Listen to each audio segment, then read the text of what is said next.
Bismillahirrahmanirrahim. Assalamu alaikum. Welcome to Newsroom. I'm your host, Khalid. But today is the 21st of March 2024. And these are the stories that we'll be highlighting during the course of the show. We'll begin with the recent surge in terrorist attacks in Pakistan, in Balochistan, in Khyber Pakhtunkhwa. 2 soldiers, of course, were martyred while 8 terrorists were killed by the Pakistan Army after it thwarted an attack on the Govt Port Authority colony on Wednesday. This is as per a statement of the ISPR. Also, Prime Minister Shehbaz Sharif has extended heartfelt congratulations to the security forces for the thwarting of this attack. He said the bravery and professional skills exhibited by the security forces deserve high praise. At the same time, Interior Minister Mohsin Naqvi also says National Counterterrorism Authority will be restructured on modern times. He was presiding over a meeting during his visit to NACTA headquarters in Islamabad today. That and more will be discussed during the course of our first story today.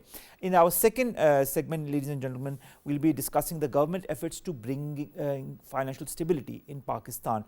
Now, with the country that has, of course, already aligned itself with the IMF as far as the last tranche of the SPA is concerned.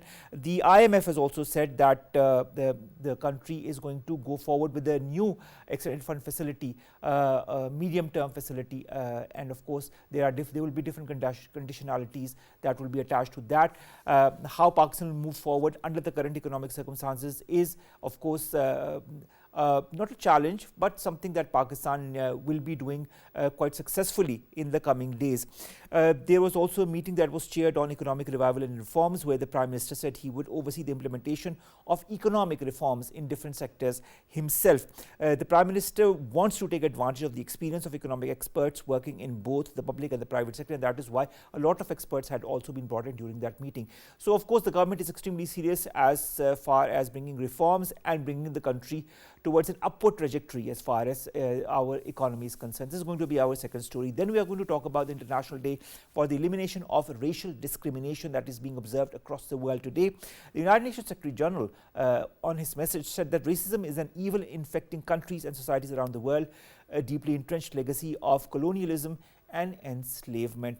The theme this year is International Day for Elimination of Racial Discrimination is focusing on the people of African descent, their recognition, justice and development. This will be our third story. Finally, we'll be talking about the International Forests Day, which is being observed today to raise awareness regarding importance of forests for the benefit of the current and future generation. Also, it encourages efforts to organize local, national, international activities involving forests and trees, such as tree plantation campaigns. The Prime Minister has also taken out a special message on this important day, and we'll be highlighting some of the important points of that message as well. This is the lineup for today, ladies and gentlemen. Let's begin our show today with the recent surge in terrorist incidents that we've seen, whether it be Gwadar, whether it be Khyber Pakhtunkhwa. And of course, on the one hand, we've got our defense forces who are thwarting all such attempts and are of course apprehending the culprits and apprehending the terrorists. But on the other hand, we also see an uptick in such activities. We've been joined by a Brigadier retired Babar Alauddin, defense analyst, to discuss this very important matter. Sir, thank you very much to have joined us. This attack yesterday on Gwadar's Port Authority complex is a reminder of the trajectory of militancy that is prevalent in this country since the last few months. Of course, this has been accepted by the Majid Brigade, which is affiliated with the banned Balochistan Liberation Army. But this is not the only militant organization that is working in the country. We have TTP, we have other militant organizations as well. Why, in your point of view, sir, is there an uptick in militant activities in Pakistan? Thank you very much. First of all, I must thank you for this very important discussion, because the topic you have just mentioned is topic which is being discussed everywhere in Pakistan. Coming straight away to your point as regard the terrorist attack on Gwadar Port Authority's complex yesterday is concerned, it's very, very evident. Gwadar is a very, very important place. All economic activities related to CPAC or Balochistan is concerned, and all know that development of Gwadar hurts whom? Development of Gwadar naturally hurts our enemies, and top it all, India. So that basically is the reason. And with elected government in place, there are chances, alhamdulillah, that Pakistan coming months and weeks and maybe next 2 to 3 years will be on a path of internal stability, maybe economic stability or the political stability is concerned. So keeping these factors in mind, our enemies had targeted Gwadar, and we all know that in coming weeks and months there is going to be a major business activity in Gwadar. Airport is going to be fully functional. The port is already functional, and not many other activities are going to take place. So keeping that thing in mind, uh, the separatist organizations which are actively very, I would say, apparently supported by, aided by our enemies, are once again out there to disrupt these type of plans which the government of Pakistan has its own mind. Now, may it be BLA or the other Baloch separate organization, Majid Brigadier Brigade, Saab, one of there's an issue. Brigadier Saab, there's an issue with your audio. We can't hear you properly on our end, so we're going to try to contact you again right now. In the meantime, of course, we are talking about the recent surge in terrorist attacks in Pakistan, whether it be Balochistan, which of course has been targeted recently by the Majid Brigade, an affiliate of the BLA, whether it be the TTP that has also targeted other parts in Pakistan, also resorting to its nefarious activities in Khyber Pakhtunkhwa. The fact remains that there are certain nefarious and militant outfits that are trying to create to create such activities in Pakistan or enhance such militant activities in Pakistan in order to try to destabilize Pakistan. But the fact also remains that Pakistan is also thwarting all such attempts. The majority of these attempts have been thwarted. The rest, of course, the culprits are also being apprehended, also being the militants are also being chased and killed in whichever operations the army has also been involved in. A group of 8 terrorists, as per the ISPR, attempted to enter the Port Authority colony but was successfully thwarted by the security forces personnel. This was in the statement regarding, of course, the recent attack that happened at the Port Authority colony. The fact also remains that as a result of what happened from the Afghan authorities on the 18th of March, Pakistan had also carried out an intelligence-based anti-terrorist operation on the border regions inside Afghanistan. That was, of course, to target the terrorists belonging to the Hafiz Gul Bahadur group, which along with the TTP is responsible for multiple terrorist attacks inside of Pakistan, resulting in the deaths of hundreds of civilians and enforcement officials as well. Over the past 2 years, when it comes to Afghanistan, Pakistan has repeatedly conveyed its serious concerns to the interim Afghan government over the presence of these terror outfits, including the TTP, inside of Afghanistan. These terrorists, of course, whether they emanate from Afghanistan or from elsewhere, whether they be in Khyber Pakhtunkhwa, whether they be in Balochistan, they pose a grave threat to Pakistan's stability and security. Police and our defense officials and our soldiers have also been on the front line as far as thwarting all these attacks are concerned, and that is why a majority of the attacks have also targeted such places where there is a concentration of our forces, so that the main defense of Pakistan could could be weakened, but in fact Pakistan's resolve becomes even stronger as far as combating militancy in Pakistan is concerned. Pakistan has also tried time and again, as far as Afghanistan is concerned, to convey its sentiments regarding the outpouring of militancy from the Afghan soil into Pakistan. The Defense Minister Khaja Asif, in an interview with the Voice of America that was published yesterday, also said that Islamabad does not want an armed conflict with Afghanistan, and of course force is the last resort. This is what he said, and of course this is what we've tried leveling with the Afghan side time and again, but we have seen a recent surge in attacks from the Afghan side into Pakistani territories as well. The fact also remains that different studies that have come out at the end of the last year as well have also talked about the uptick in insurgency militancy in Pakistan, specifically in 2 provinces, that is Khyber Pakhtunkhwa and Balochistan, over the last few months, and the majority, of course, is concentrated in these 2 provinces. Why is there a concentration in these 2 provinces? Of course, these are border regions, and these are also regions where Pakistan needs as much stability as possible, because when it comes to Balochistan, of course, we all know the militants there try to target all those countries that are trying to work along with Pakistan, whether it be on the CPEC, whether it be on other important avenues of cooperation. We've got the Gwadar port, that is a very, very important port as far as not only CPEC but also Pakistan is concerned. Of course, the issue is that there are certain elements also that are backing these these militant outfits, whether it be the BLA, whether it be the TTP, and it is these very elements that need to be also nipped in the bud. Pakistan has highlighted the need for increased counter-terrorism measures as well, and that is why the Interior Minister also held a meeting very recently in which he talked about this very thing, that the National Counter-Terrorism Authority will be restructured on modern lines, and this is of course taking into account what has been happening in Pakistan in the last few months. The issue remains on how to tackle it, what should be the mechanism in order to tackle such an insurgency, such militancy is concerned, whether it emanates from across the border, whether it is from ingrown militancy that has the backing of elements from across the borders or from other regions. The fact is also that we need to do the needful as far as not only highlighting our National Counterterrorism Agency, but also move towards revert to the National Action Plan, which had been put into place in December 2014, and also maybe look into different aspects of it and adhere to those. We've been joined by Brigadier Retired Babar Alauddin Saab. Thank you very much, Brigadier Saab, to have come back to us. When it comes to Gwadar, this is not the first time that Gwadar has been targeted by militant organizations. Of course, we know that striking Gwadar has geopolitical significance, as it is designed to scare away any all such elements that want to invest in the region.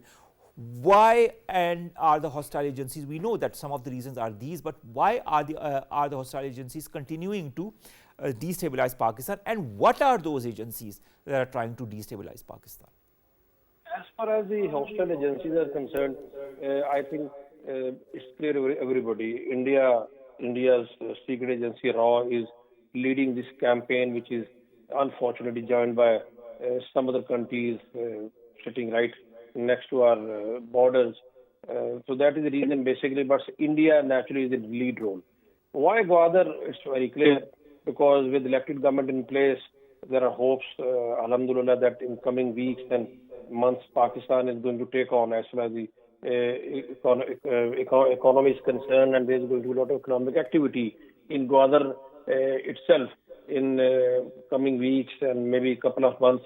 There is going to be major activity. Gwadar port is going to be gradually fully functional, and Gwadar airport is going to be inaugurated.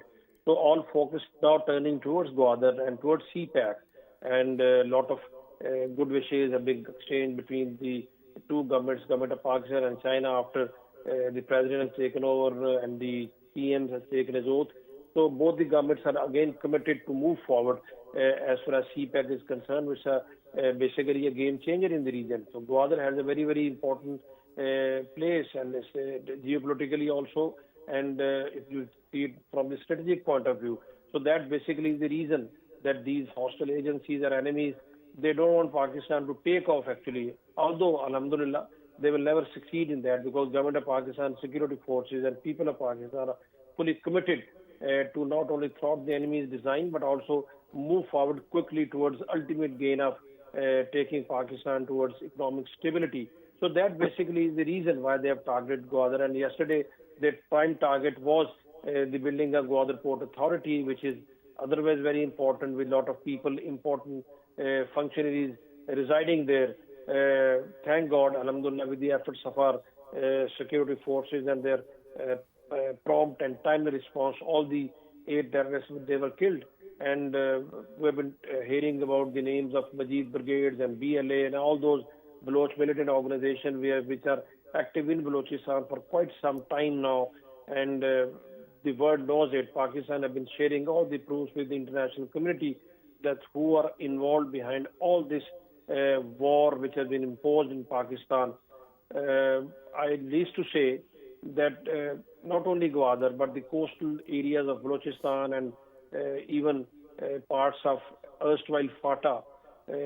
We have seen a lot of surge in these terrorist activities, especially after peaceful conduct of election and change of government in Pakistan, because change of government in Pakistan means now that people are now expecting stability, political stability, which is very, very important for the economic stability. So all said and done, these basically are the reasons for the surge in these terrorist activities, and terrorists and their basically embedders and their facilitators, like India especially, they're targeting Gwadar and a few areas in Khyber Pakhtunkhwa, where there have been not many incidents of terrorists in the last about 2 to 3 weeks.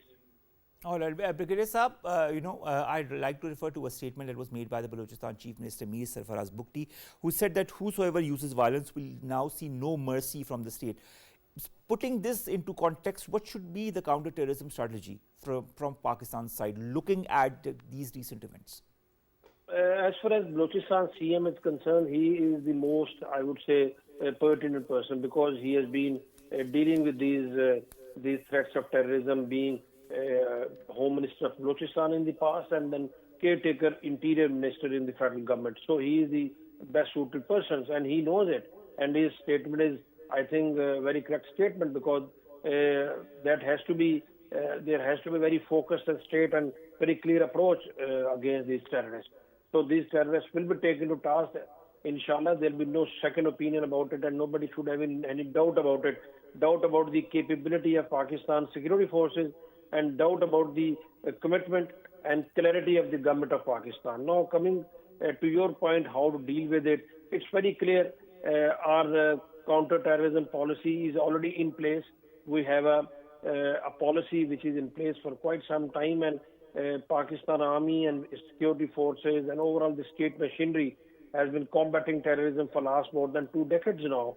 So we're very battle-hardened, maybe the forces themselves or the government officials dealing with these things. We have system in place, and the policy is there, the doctrine is there, people are well trained, and so nothing new for these people. Only areas I think where we need to be a bit more focused is the intelligence sharing, so that there has to be a very, very close coordination between various intelligence agencies who are operating in these war zones or these areas where terrorism is taking place.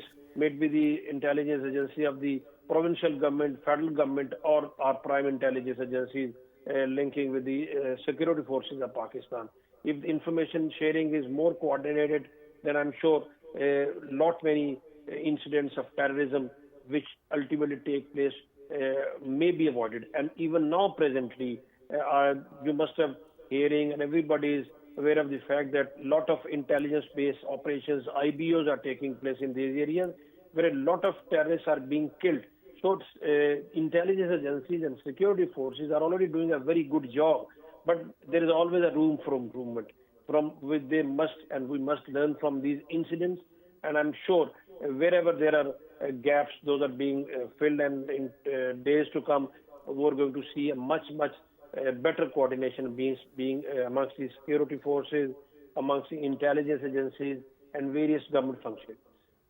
All right, Brigadier Saab, also when you talk about intelligence sharing, do you feel there's also such kind of a sharing or a working relationship between the militant organizations that are targeting Pakistan in Balochistan and KP, and I'd like to refer to TTP and the BLA. Do you feel there is a nexus between such militant organizations, and if so, how can we break this nexus? Obviously, there is a nexus, because their aim is common, their purpose is common, their masters are common.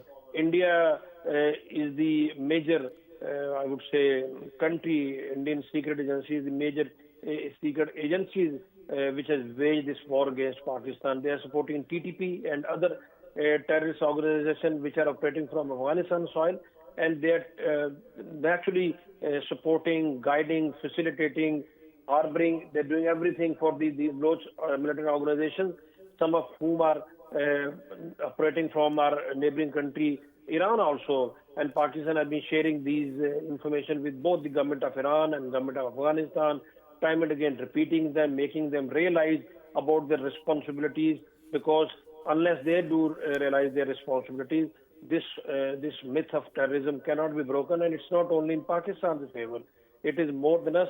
It is in favor of Afghanistan and even in Iran, because both Afghanistan and Iran both are internationally isolated, especially Afghanistan.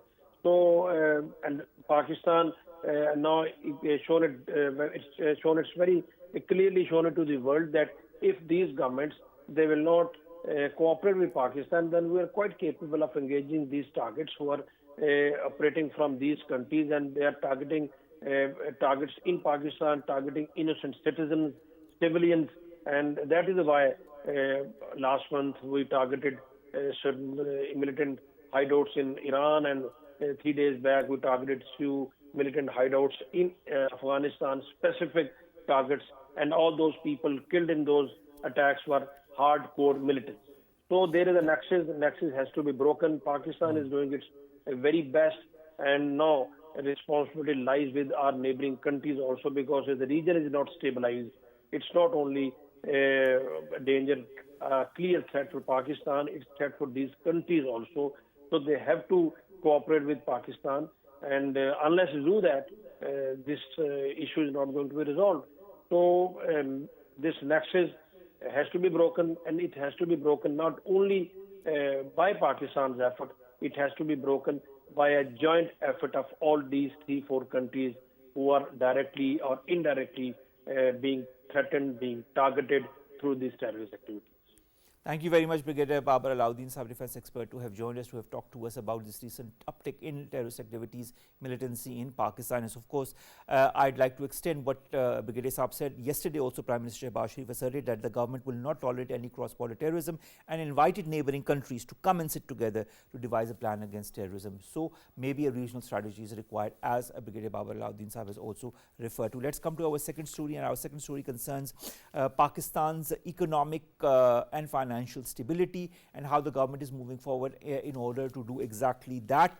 Prime Minister Shehbaz Sharif also yesterday decided to include global experts and all stakeholders in a consultative process that is aimed at improving the country's economic health and financial stability. We know that the last tranche of the IMF is going to be given. The basic meetings were very constructive between both the sides that were held recently in Pakistan, and of course there is also talk of a new extended fund facility that Pakistan will be going to the IMF for. We've been joined by Dr. Niaz Murtaza. He's a political economist and he's joining us online. Dr. Saab, thank you very much to have joined us. Announcing the staff level agreement on the completion of this existing short-term facility, the IMF confirmed that Pakistan was seeking a 24th medium-term bailout package for a permanent push towards long-standing structural reforms. Prime Minister Shehbaz Sharif also decided to include global experts and all stakeholders in a consultative process which is aimed at improving the country's economic health. How important is the initiative by the Prime Minister to better deal with our economy, to include all the sectors and important experts, and how can we increase, in your point of view, our revenue generation? Yes, well, it's a good thing that this last installment from the standby agreement has been approved. That will give some breathing space to the new government.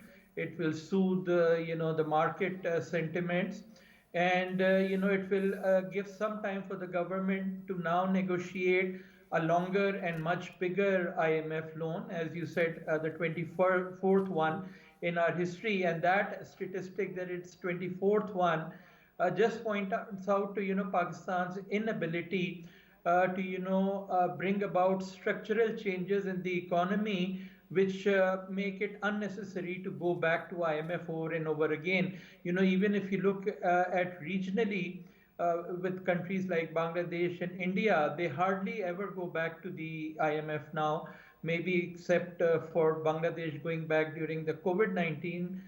They haven't gone back to IMF in a long time. So this is what should be the focus of the new government, that this time should be the last one. And the basic two things that we need to focus on is increasing our revenues, tax revenues, and then secondly exports revenues. So on the one hand, to plug the domestic gap, the fiscal deficit between government expenditures and government revenues, and then on the second hand, the external gap between what we import and what we export or get in the way of remittances and investments. So, increasing investments, increasing remittances, increasing exports, and then increasing tax revenue is the big challenge that Pakistan faces. But before that, there's also the matter of, negotiating with the IMF and getting this new loan. And it would be good to get, all our, available resources mobilized. So having people who've done these kind of IMF negotiations before would be good to, help the new finance minister. So that the kind of terms and conditions that we are able to negotiate with IMF are favorable to us: a bigger loan, longer time frame, more time frames for the kind of conditionalities that IMF will impose, and not short-term targets around superficial kind of reforms, but deep-seated reforms that Pakistan badly needs. Because what we've seen is the targets have been too over ambitious, the time frame has been too short, and the kind of targets set have been superficial in the past many IMF programs that we've had. So this will be the challenge to come up with homegrown ideas on how we can increase our tax revenues, our foreign flows of dollars. This is going to be the main challenge before the government. When you talk of challenges, I'd like to refer to the IMF statement. It says that Pakistan has expressed desire for a new EFF with the aim of, quote unquote, permanently resolving Pakistan's fiscal and external sustainability weaknesses, strengthening its economic recovery, and laying the foundation for a strong, sustainable, and inclusive growth. These are huge challenges, aren't they? How can Pakistan surmount them? What should be the methodology? Well, the IMF prescriptions are contractionary: shrink the economy so that, you fit within your jacket.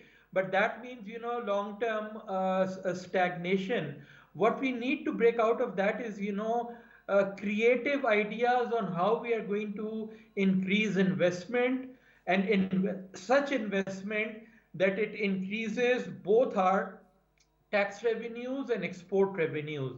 So for that, you were talking about, having an extensive dialogue with different kind of stakeholders. Those stakeholders should include people who have a very good idea of the global economy, who have a very good idea of the Pakistan economy, and then can put that two together to come up with a new vision of how Pakistan's economy can upgrade and find new opportunities in the global economy, because the global economy is expanding, changing so rapidly. So many new sectors have opened up: IT, digitalization, this, that. So we need experts, creative, dynamic people who can identify new kind of opportunities for Pakistan to upgrade its economy so that it captures a bigger portion of the global economy in more upgraded sectors where the returns are higher.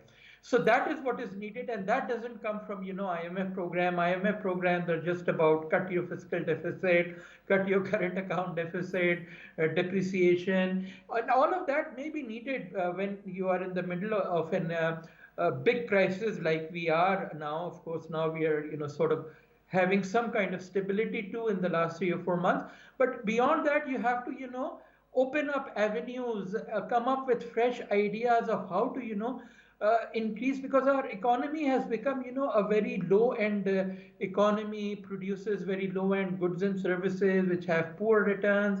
And since they have poor returns, the investors, the business people are not willing to pay taxes. They're not willing to pay high salaries to their employees, and they are not willing to respect the labor and environmental standards.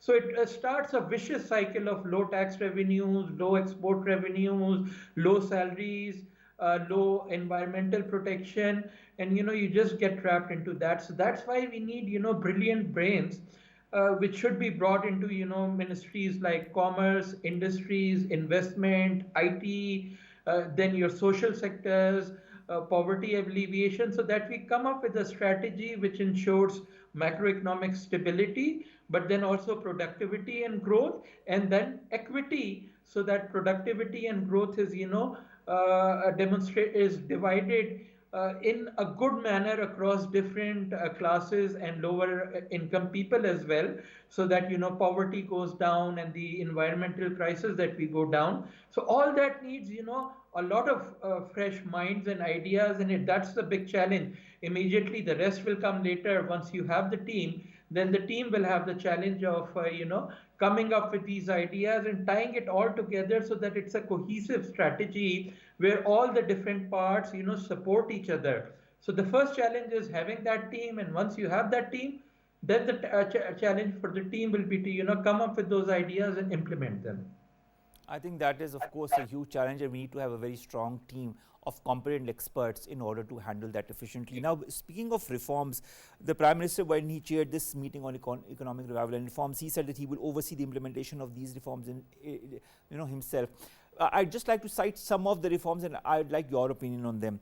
Reforms in the Federal Bureau of Revenue to prevent revenue leakages through end-to-end digitalization, enhancing the state-owned enterprises reforms, strengthening social protection measures, improving public financial management, implementing energy sector reforms, which I think is very important, removing distortionary subsidies and fostering private sector-led economic growth.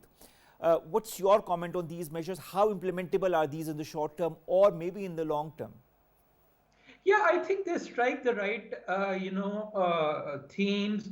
They check the right boxes, energy sector, tax revenue leakages, etc. Those are all fine. But over and above that, that vision, that grand vision of how we can upgrade Pakistan's economy, I think that is important, because all of these, if you keep squeezing, your businesses, give more taxes, respect environmental standard, respect that standard, but there is no scope for them to expand, then you're in a constant battle with them, because they face limited returns, and then the government asks them to pay more taxes. But if you can present them a vision that, look, here is a way to graduate to better sectors of the global economy where there is more chance for you to make greater profits, and that greater profits will then give you an opportunity to also pay higher taxes and pay better salaries to your workers, then it becomes a win-win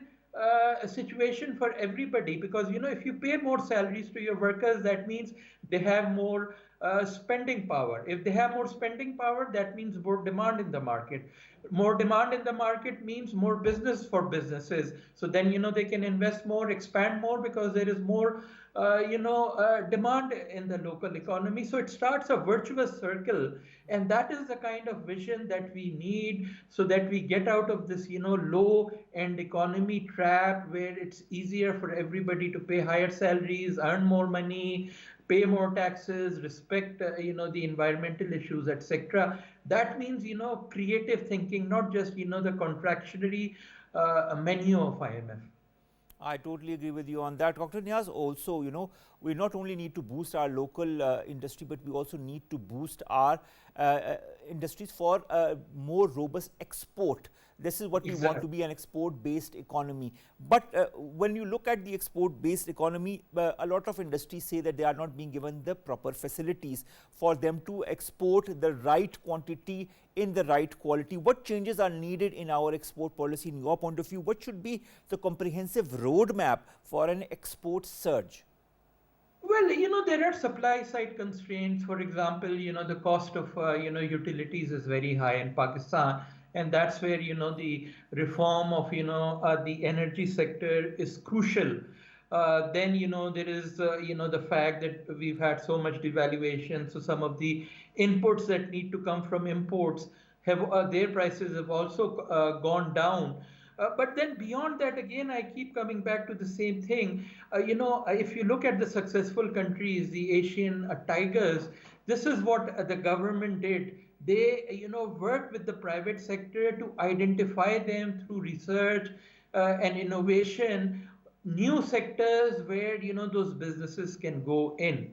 Because, our businesses may not have that vision, they may not have the resources to scan the global economy properly, to do the research, to do the program development, and that's where the Asian Tigers were so good. The bureaucracy was able to, help them expand into all these new global niches that had coming in South Korea, Taiwan. They were able to have, these relationships. The American, economy was opening up at that time in the 50s, 60s, 70s. So that is, the challenge. Unfortunately, our bureaucracy is not used to it. That's why you need infusion of new blood, especially in investment, industry, and commerce, new people. So, a few days back, I had read in the newspapers about somebody called Salman Ahmad, who was, head of McKinsey, and there was some news that, he might be brought in. He has global experiences. Even, Mr. Aurangzeb has a lot of global experiences, so he understands the global economy. But, his job is finance, which is, squaring the books. So you need other people who can focus on, this scanning of the global economy, helping our businesses, identify new opportunities, and you need, more than one person, three, four. I think we need also creative and out of the box solutions in order Yes, for our economy not only to sustain itself but to research. Now, speaking of that, let's talk a little bit about issues that we have. We have an unsustainable public debt position. We have been in breach of the Fiscal Responsibility and Debt Limitation Act since 2013. Then we have, the government's ability to service the public debt liabilities has been hampered by weak tax collection. The Prime Minister has said that his administration will increase the tax net instead of increasing taxes. What measures in these domains need to be taken in your point of view? Well, your foreign debt increases because of your current account deficit, because, our exports plus investment plus remittances are not enough to cover imports. That's why you need to take more debt. And our domestic debt increases because, government expenditure is higher than your government taxes. So that's why it's the right approach not to, tax the overtax, but look at new avenues, new subsectors which are not being, taxed properly, like agriculture, real estate, retail sector, wholesale, your informal economy. So much of, your services are in the informal economy, and these are big businesses which are just out of the net, wholesale, transport. These are not, like your telewalas, which make, just enough to survive. These are big businesses who make a lot of money, your big transporters, your retail traders, your wholesale traders, a lot of these, service sector industries, which are quite big, but they are out of, your tax net. So those need to be taxed, and that's where, the challenge lies. Thank you so very much, Dr. Niaz Murtaza, political economist, who have joined us to have talked to us on this very important issue, that is the stabilization of our economy and financial stability, and how the government needs to move forward with the right initiatives in order to exactly do that. We have the IMF on our side, but we also need to sustain our in-grown economy and enhance it to such levels as is evident in our neighborhood countries. Let's come to our next two stories. The first concerns the International Day for the Elimination of Racial Discrimination, which is being observed across the world today, in Pakistan as well. Racism, as we all know, is an evil that infects countries and societies around the world, which has a deeply entrenched legacy of colonialism and enslavement, and that is why this year's Day for the Elimination of Racial Discrimination, it is focusing on people of African descent, recognition, justice and development for them. People of the African descent, of course, we have seen that they have faced a unique history of systemic and institutional racism and profound challenges today. Let's commit, as UN Secretary General Antonio Guterres says, to work together to build a world of dignity, justice and equal opportunity for every community everywhere. I think it's a very just and apt message, looking at what is happening across the world and also in India as far as racial discrimination is concerned. Finally, message today is also the International Day of Forests, and of course this day is observed across the world, also in Pakistan, to raise awareness regarding importance of forests for the benefit of current and future generations. The day encourages efforts to organize local, national and international activities involving forests and trees, of course, such as the tree plantation campaigns. Our Prime Minister also had a very important message. He said that Pakistan joins the global community in commemorating the International Day of Forests. And of course, this year's theme, Forests and Innovations, New Solutions for a Better World, highlights the need to harness technological innovations to address the growing threats of our forests. And he also added that today is the day for investing in our future. He urged the nation to synergize their efforts to safeguard this invaluable resource and ensure its effective stewardship for our next generation. This is what we need to do, move together in order to forge our nation in the right direction. With that, ladies and gentlemen, we come to an end of today's news. We will see you inshallah tomorrow with new stories, segments that pertain to us, you in Pakistan. Stay safe. Allah Hafiz.